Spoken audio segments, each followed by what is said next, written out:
कर्म की स्वतंत्रता। हमारे YouTube चैनल को सब्सक्राइब करें और बेल आइकन को दबाएं ताकि आपको नोटिफिकेशंस मिलते रहें।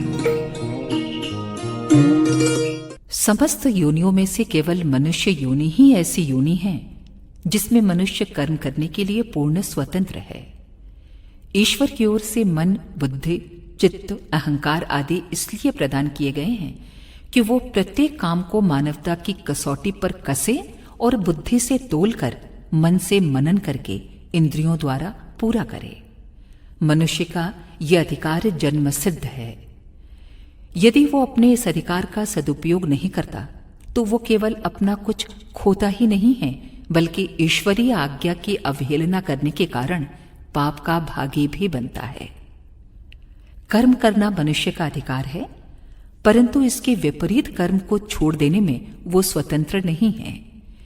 किसी प्रकार भी कोई प्राणी कर्म किए बिना नहीं रह सकता।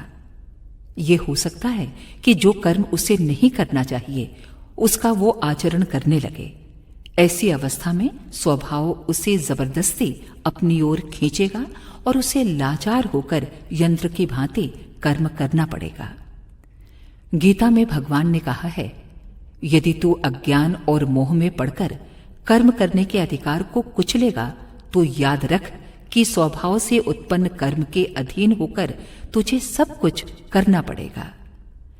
ईश्वर सब प्राणियों के हृदय प्रदेश में बसा हुआ है और जो मनुष्य अपने स्वभाव तथा अधिकार के विपरीत कर्म करते हैं उनको ये माया का डंडा लगाकर इस प्रकार घुमा देता है जैसे कुम्हार चाक पर चढ़ाकर एक मिट्टी के बर्तन को घुमाता है।